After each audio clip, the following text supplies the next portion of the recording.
All right, welcome in another edition of Coug's Corner. We've been catching up with a coach, a player every single week here on Coug's Corner. We've had Jake Dicker on a bunch, John Mateer, Kyle Williams, Dean Janikowski, Kyle Thornton. I know I'm going to miss somebody.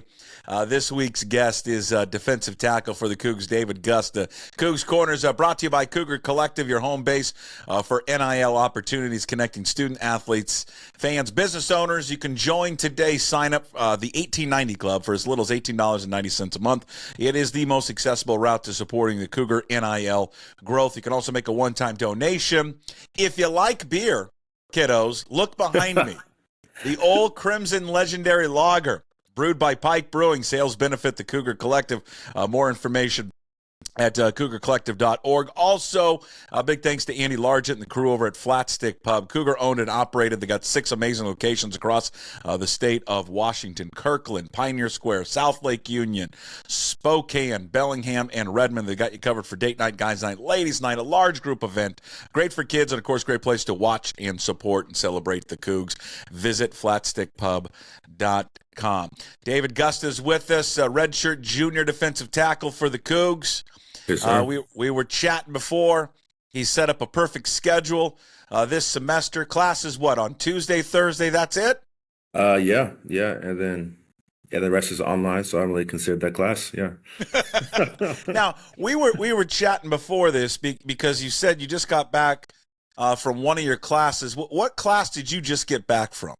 It was my wine one. So you're actually talking about the Cougar. What is it? Lager beer. The Cougar lager beer. Yep. Lager beer. Yeah, and that's actually one. I'm a beer that we tried. So it's it's actually not bad. Yeah. So in this wine class, now I remember when I graduated there from 2000. This viticulture class was just starting. It was like the very first year, I believe. And one of my buddies was in it. And I'm like, hey, what class? He's like, yeah, I'm taking this new like winemaking class. I'm like, seriously? There's a class to teach how to make wine? He goes, oh yeah. And I go, what do you do? Well, we learn how to do it, and then we taste all the wine and go, what are we doing? Like, that's a class? And the craziest part is like 3 credits. And it blew up. I mean, after that, it blew up, and it's one of like the most popular majors there now. They've got a whole satellite campus that's over in the Red Mountain over by like Prosser. Crazy. I mean, it's so how much fun has that been? So this class you're taking, is it learning the how to make it, the background of the wine, the harvesting and all that, and then you just get to taste it too? Yeah, I wouldn't say it's so much as basically making it. It's much like the scents, like, and like the smells, and like basically what goes into it, and then basically how much like the environment can basically like affect it. Oh. So like basically like it's actually pretty cool, because I used to think wine was just something that you just drink or maybe chug on like a weekend or something. Well, there's some wine you can do that, David. Yeah. I'm definitely not a fan of, like, the red one. So I'm thinking more. What is it? Wow, what is it? More of a white wine, just a white Chardonnay, wine, like a Chardonnay. yeah. Okay, all right. That's what a great class. That's a great thing. Did you also? You were saying though that it's not just wine. You cover other. Are you doing a tequila tasting like, too? Tequila, sake. We'll do whiskey, which is like my personal favorite. And most of the time, our professor's drinking too. So it's honestly a good time. So I'm not really complaining. No, you can't complain about a class like that. And here's the dirty little secret, David, about professors, whether it's the wine class, alcohol class, or just any class at any university, they're drinking all the time. Oh, yeah, I don't doubt it. Sure. Is that something that you are studying? Is that a path you want to go in, or is this just a kind of a class for fun? It's just kind of a class for basic fun, for the extra credits, in order to meet like the 12 credit margin. So I was like, why not just take this? But ultimately, I am not a business major, but ultimately that's like my major goal, because I don't believe you need a business degree in order to get into business. Mm-hmm. So basically my ultimate path is basically like a psych, and that's just what I'm doing. Okay, you want business, but what do you have after your playing days are over, I'm sure you hope to be playing, into the NFL and all that, and playing for many, many years. Business, do you have a business in mind that you'd like to open up? So basically, my mom, she is a account. So she actually opened up her own CPA firm. Was it Hmm. like maybe like 4 years back? And so like she helps like other small businesses get started. She does all like their bookings and everything. And then so basically she's been doing that for a while now. And then so once hopefully I get to NFL, and then so I start investing all that money, and so my future can just be right. Okay, if you play in the NFL or when you play in the NFL, she'll be your agent. Yeah, basically. Yeah, like she already told me that. Yeah, and then my father started his own business too. He distributes like basically like military arms, transportation company, and he Okay, does like satellite stuff in like Europe and stuff like that. satellite stuff and military. This sounds like the CIA, David. I'm not gonna It, lie. it's not it's not it's not that much now. What were your parents like growing up? Strict? So basically my mom originally she was a single mother of four, because my dad kind of left like the picture, but like I still talk to my father. We're still on like good terms. But like my mom, it was a traditional like Mexican household. I would say that she was a little bit stricter, but she was more stricter on like the girls, like the guys, because that's traditionally how it is. And but so I wouldn't really say there wasn't really much rules going on, but like there was rules. Yeah, that's a lot for a mom. Four kids. Oh yeah, and It's a then she lot was of trying to go work. to college too. She was going to college at the same time raising you four. Yeah, Wow, that's hard. What yeah. that must be an inspiration for you. Oh yes, 100%.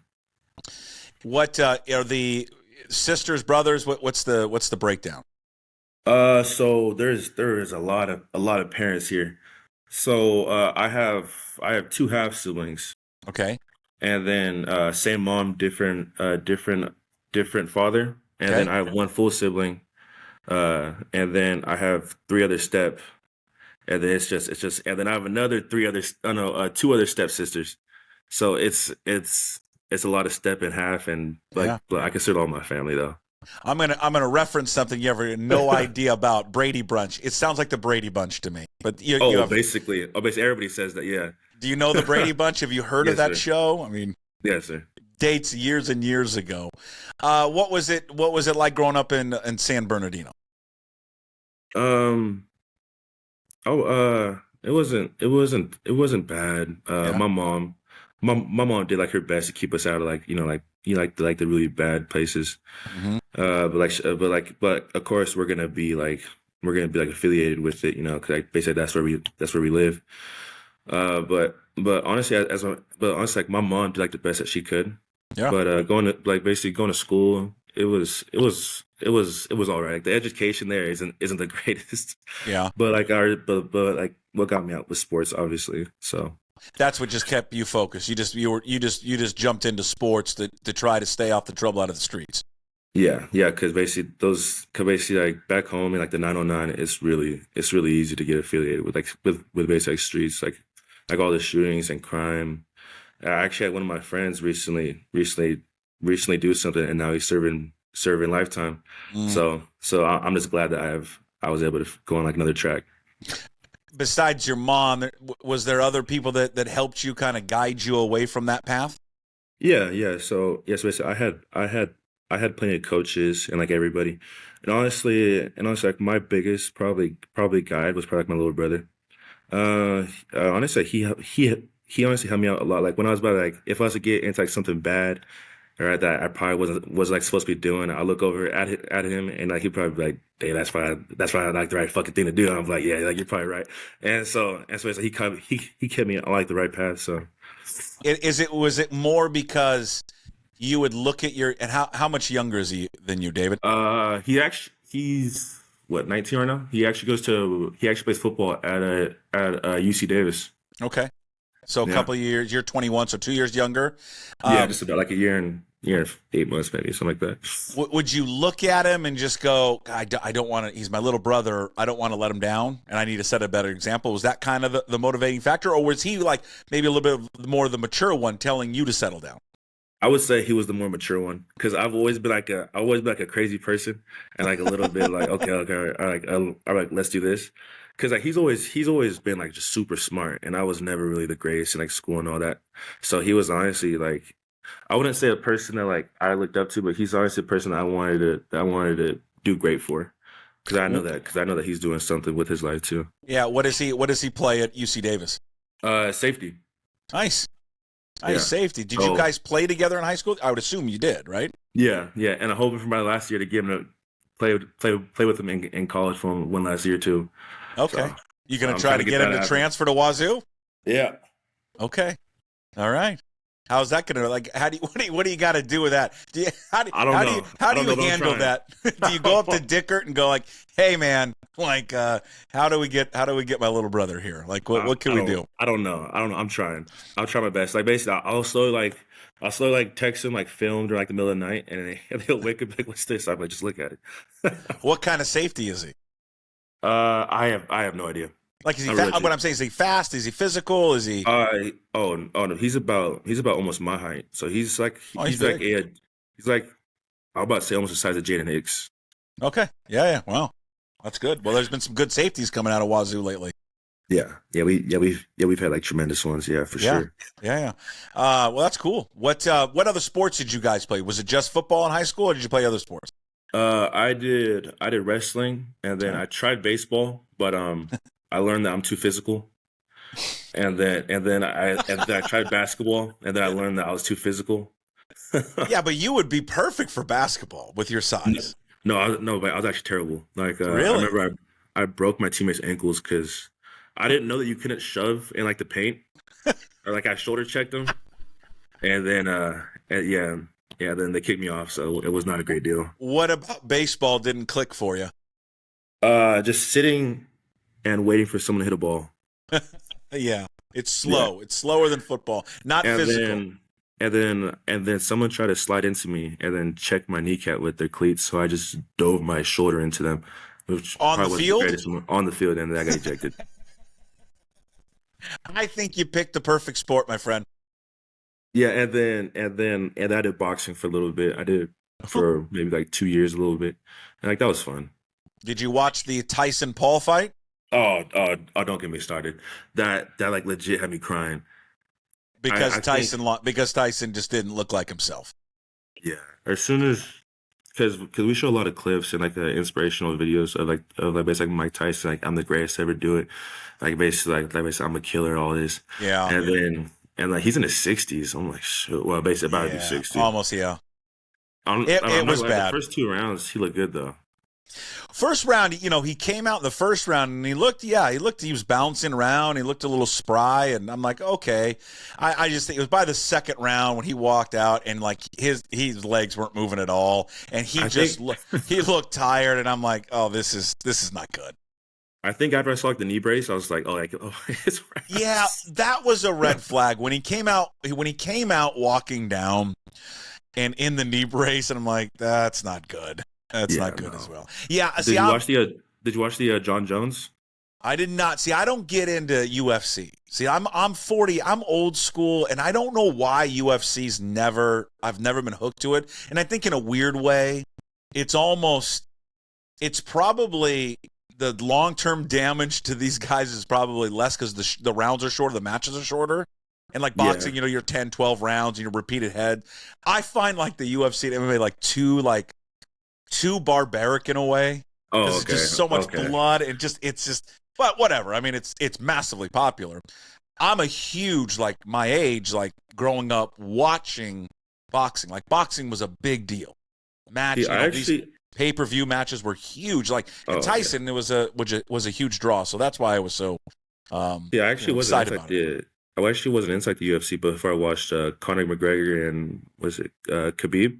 Hmm. I watched it. I forgot what year that was, but like that's actually when I got into it. I'm like, oh Yeah. shit, this is actually amazing. Did you watch the fights before the Paul and Tyson? I watched the two girls go at it, which I think That that was one girl got robbed. amazing. I think that one girl got robbed. Oh, she got. I don't know her Of name. course, she got robbed. It was the gal from Puerto Rico. She should have Yeah, won yeah, the yeah. fight. Easily should have Yeah, won like the fight. yeah, like she got robbed. I was like, because the points, like there was like a 6 point margin. I'm like, what? Well, that and they took a point away from the champion because she kept headbutting her. I mean, there's a reason you can see it. The reason she ties her braids so tightly. Hmm. So when she leans in and headbutts, they're so tight that when she repeatedly does that, it will create a cut. That's what she wants. And if you watch the fight, she's repeatedly headbutting her Yeah. with those braids. And but I'm just going to tell you from an entertaining standpoint, forget gender for a second. They just went after it. I mean, went after it. It was awesome those last few rounds. Yeah, yeah. If you think that's interesting, you need to watch a sumo fight in person. Sumo Like fight. Have you seen a sumo fight in person? in Japan, yeah, it was actually really interesting. When did you travel there? What? Last May? Yeah, Last I May. was there last May. Yeah. By yourself or with friends? It was me. It was me, my girl, and my parents. Okay. Yeah, it was actually a wonderful trip because I've been trying to go to Japan since I was a little kid, actually. Sounds like you like to travel then. Yeah. So where else have you been besides Japan? Where else has the traveling escapades taken David Gusta? Probably my other place that I really enjoyed was probably Bali. Okay. What did you like about Bali? Oh, that food was cheap. I'm not gonna lie. I think I put on like 20 pounds. I came back and my coach looked at me. He was like, "What the?" Yeah. Because then because I left. Holy, I might have put on more because I left at 290 and I started. No, this at this end of spring bowl. I started summer training Hmm? at 325. Yeah, I started summer training at 325. What Yeah, it what what was. how did you get this travel bug? Was this something always you wanted to do since you were a little kid? Well, actually, well, basically, like, yeah, since I was a little kid, but I was actually a little bit afraid to go overseas at first, Mhm. and then I met my girl, and like she's like, oh, well, basically, like, she wants to go see her family that she hasn't seen in like 6 years, and I was like, all right, let's do it. And I was like, where do they live? And she was like, oh, across the world. So I'm like, all right. And then so basically, like, you want to buy tickets? I'm like, it was spontaneous, so it was like same day. I Yeah. was like, yeah, let's do it. And then so next thing I know, I'm sleeping on the floor in like the Singapore airport. Where is she originally from? Is she from Singapore? Singapore is like an hour ferry ride from it's from Indonesia. And that's where she's from? Yeah. And like originally like born there? Yeah. Okay. She left there when she was 14. Okay. And her Yeah. parents are still there? Yeah. Yeah. Wow. Her parents are still there. Yeah. Wow. So like when they saw me, I was the only big black dude running around. So I just get stared at, and, and then so basically like basically I don't care getting stared at. So basically like they have like their cars aren't very big. Oh, I bet. You So couldn't fit in them, could you? so basically I couldn't fit in, so I had to ride around on like this little moped. And I've never been on a moped. And like they're smaller than the ones like in like America. Yeah. What is all right, so let's see, Bali, Japan, where else have you been? Mainly to Singapore and that's about it. Okay. I'm trying to mainly go to Thailand too. So Okay. basically I'm going back to Bali in May and then I want to go to Thailand and see that. Do you have any other have you started making a list of other places that you want to go besides those? So I actually bought my tickets for Tahiti for spring break. Okay. Tahiti. Are you Yeah. just the girlfriend's going? Yeah, so I'm not sure if she's expecting a ring or not, so we'll see on that one. Uh-oh. Wow. Well, we'll keep that a secret. We're not going to let anybody know that you may I you know, I may know, I know. you may propose there. All right. What is I think it's great to travel. I think more people need to travel as much as they can. Listen, I know the cost of it is hard and it's easier said than done. But what Yeah. I think about traveling is it just gives you great perspective about other cultures, how other people live, how other people interact with one another. I think which are all great. But I think ultimately at the end of the day, what you realize, God, we're so similar. All of us. Oh So yeah. similar how we are. We think we're so different, whether you live in Bali or, Singapore, Tahiti, but we're more similar than we are when we are different. And I think traveling really opens a lot of people's eyes to that. Oh yeah, like I don't honestly agree, cause like it was funny, cause like I thought like I grew up like really poor and like everything, right? But like when you get to like some of these other like Yeah, countries, it's like shit. I kind of had it nice, yeah, and like basically like when I got back home, I was like, shit, I don't really got much to like complain about when yeah, like when I got AC running up in my house right now, yeah. You think about you know? where you go into, we vacation in a place in Mexico a lot, and you go in some of the villages where people live, and the sleeping on the floor or sleeping on the hammocks. There's Yeah, 10 people in one small room, and you're just like, and listen, everyone's got their issues, but for the most part, everyone's happy and smiling, and but listen, still have everyday problems like everyone else, but yeah, it does kind of open your eyes to your problems, thinking your problems are these great big issues when in oh reality yeah, they're not. yeah, yeah. Like in reality, like big, like basically like the bigger perspective. Sure. That's honestly what like basically like I really enjoyed about Japan, because I thought I had so much going on in my life, right? Yeah. But out there, like life just seemed to slow down for me, Huh. and like basically I just had time to breathe, because I went during like cherry blossom season, Yeah. and basically like it was the most beautiful thing ever. I bet Because it was. basically I never really thought like I'd find trees or any like nature stuff like really beautiful, and then I saw that stuff. I was like, shoot, Yeah. yeah, I might really be into this. That's good. And then I That's got like I got a kimono and other stuff. I'm like, shoot, I'm over here wearing this around the house. what was watching what was watching that sumo wrestling in person like? Honestly, it was actually really cool. Yeah. I thought it was cool, and like basically like and like basically I'm like, because like basically I got back, and then that Micah Parsons clip came out, and I'm like, shoot, I want to try that. What was the Micah Parsons clip? Did he? Would The he? Micah Parsons is him trying to run through a sumo wrestler. Oh, You ever him see, trying to like you run gotta through look? it. Yeah. Yeah. Yeah. Okay. Okay. Yeah, yeah. Well, I don't think I can't remember. Did he? Was he successful? No, no. I don't think he No, was. I know Colorado State got a sumo wrestler or something. I don't know. Really? I don't know what he's doing. Yeah, Okay. yeah. They got like a.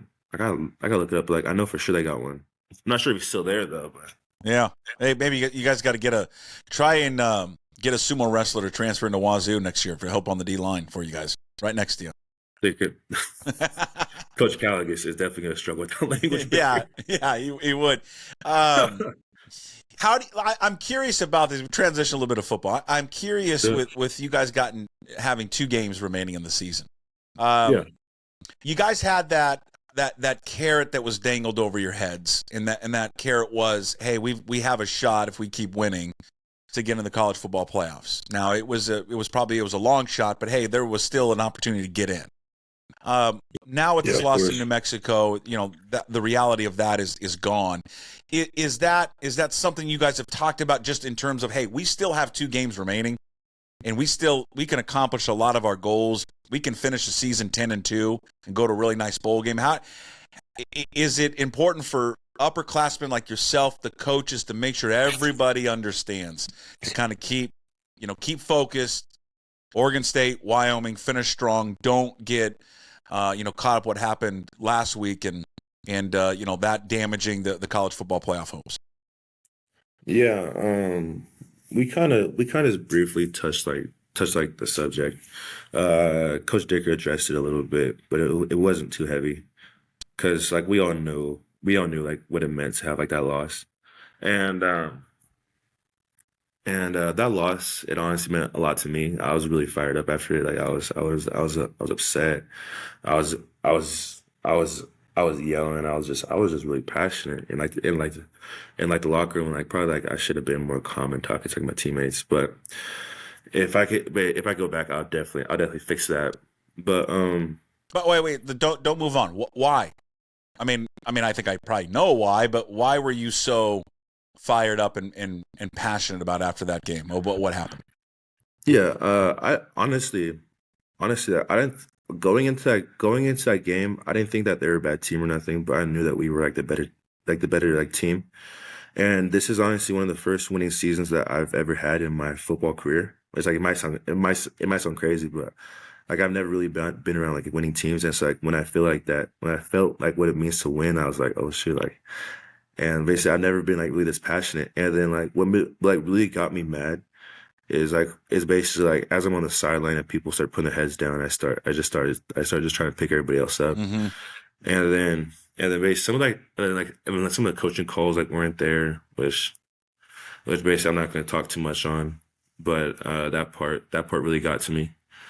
And then so I went into the locker room and I was voicing stuff that I shouldn't have said. I was making comments that I probably shouldn't have said. And then like This was at halftime. this was halftime after the game Mhm. because basically going into halftime I was like, why are you guys down? Like we're up. And so that's why I felt the energy just leave.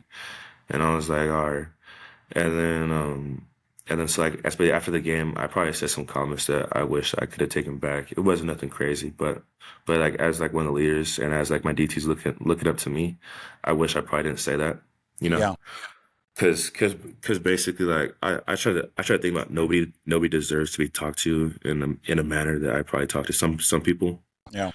and like, to be honest, like that's just not me, and so that's probably something I'll probably just take back. What did Coach Dicker talk to you about afterwards? Then I'm sure you Oh, talked to like he him didn't say about it. anything. Like he didn't say anything. Honestly like the part is like everybody was so mad like they just let me go. I was like, all right. What from afar? Listen, I'm not in. None of us, myself included, those watching the game are in the trenches, don't understand the nuances and the calls and all that. Right? We watch the game from our couches. We think we have a pretty good idea, but we also miss a lot of the intricacies of the game and what was called the designs of things. Just from a layman's point of view, just if someone sitting on the couch, my point of view, watching the game, it just seemed like there were not a lot of adjustments to what New Mexico was doing. And it just seemed like, especially in that last drive, David, to watch them run what seemed like the same play QB power, over and over and over again. QB power and jet. Yeah. Yeah, if looking back on it, if you could change it or do something differently, how would you try to alter those two plays that they just kept running over and over again? Well, I wouldn't say how it stopped it. 'Cause I'm obviously not like a D coordinator or nothing, but I would just stay in leverage the whole time because I think we play too much even. But honestly, that's just from my perspective. You played I'm too not much what? Repeat that? even Uh-huh. for us like the interior because it kept being gap QB power. I would probably stay more in leverage and just play our base technique. I think we're just trying to do too much and we kind of were just chasing. So that's probably about it. He was a difficult quarterback to bring down, wasn't he? Oh, four. I honestly, film did not do him justice. Hmm. I thought he was a phenomenal quarterback. Yeah, because basically, like he ran hard. He threw his body on like the line. I'd give him his props. I got respect for him. Yeah. Yeah. Uh, how do you take the sting of that loss? But again, like I mentioned before, you got Oregon State and Wyoming to finish Yeah. out the season. You got Oregon State obviously coming up on Saturday. How do you quickly refocus and get ready for that game? Um, it's honestly not a factor refocusing. It's honestly a fact that like for me, I find the best player on every offensive line and I line up against them. So like for me, like I want to see if I'm better than like this dude across from me. And every week I prove it. Yeah, you've had a great So like season. this, thank you. So like this week I have my work cut out for me, or not season, but like this game, I have an offensive guard across from me who is probably going to be drafted this year. Okay. So I'm excited. I'm excited to play against him. Joshua, the left guard. Okay. Yeah. So yes, so I'm excited to play against this guy, and I want to see how that goes. So Yeah. yeah. Wh- So What basically, it's oh, go ahead. Well, what do you think about this? I mean, you've been in it the last couple of years, but what do you think of this new world of college football? The NIL, transfer portal, the changes to the sport. What do you make of it when you sit back from an athlete's perspective? Truthfully, if I'm gonna say what it is, I think it's a whole bunch of bullshit. Excuse my language. Um, I think it's terrible because like basically like of course like I'm getting paid like basic the college is like basically gonna pay me, but man, like basically like I'm grateful for that. I truly am, but I wish more kids really focus on not chasing the money. Cause like I've seen so many like some like kids who had like the talent, but just completely threw it away. Cause like cause basically they wanted to chase 100,000 or like $200,000, right? When basically college is more than that. It's like your development and like the coaching staff that you go with is honestly like my 4 years at WSU have really changed who I am as like a man, and it's gonna go into how basically I raise my family and like everything. So honestly, like this college, it's more than me chasing $100,000. And honestly, I believe that if I was to transfer, I would not be in the spot that I am right now. I'm truly grateful for it. But that doesn't stop teams and people from reaching out to you. No, so of course I have people reach out to me. So does Ansel, so does everybody else. And the first thing I say is no, thank you, but thank you for reaching out. You know, and cause basically that's just me. Cause I love my coach. I love Coach Caligus, and that man has given more to me than like anybody. Cause basically like I was at nobody cared for who I was until my name got put on like a PFF grade. You know. What do they reach out? Do these schools handlers reach out to you directly, or do they reach out through a family member? How does I think people, they don't understand the whole process of that. How does that work? So it's funny. So like basically they'll reach out to you directly through their own Instagram.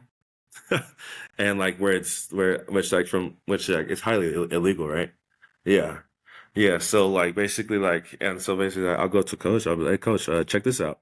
And then I'll be like, I'm like, this shit's illegal. I'm like, I don't know why you're doing this. And then or like they'll reach to me out to me on Instagram. I deleted my Twitter, so I don't have that no more. Or I've actually had coaches reach out to my mom. Yeah. And I have this one coach. I'm not gonna say his name, but Oh, you can if but you want. But I know I'm Bill Stevens sitting next to you is like, please he don't. he actually he actually shook. I know Oh, Bill Stevens like, please do not say the name. I won't press you on it, but continue. Go ahead, yeah, David. yeah. So I had like this coach reach out to my mom and just start spamming her phone, Oh, and just basically like messages and calls, and like at some point it's just like too much, and basically all like these people hop on like a phone call, right? Because like basically I hopped on what like just like one phone call just said basically like said no, and like he was talking about like as if he knew me. I'm like, I don't know you. You don't know anything I've been through. You don't yeah, know what type of person I am. You don't know what kind of scheme that I fit.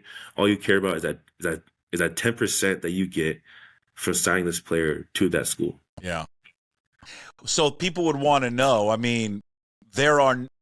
What would you tell Cougar fans about because your name will come up in the portal, and Cougar fans will be nervous that they would lose you in the transfer portal. What would you say to them about that? I would say that I'm definitely not leaving. NIL, I'm happy with whatever you guys give me. And I basically, I'm happy here in Pullman. I have a nice, I have a nice, I have a nice place. I used to hate it here, but now I love it, and I couldn't even imagine leaving. Good. Because basically, I'm not gonna lie, Pullman is definitely a hard place to get used to. But once you get used to it, you definitely fall in love with it.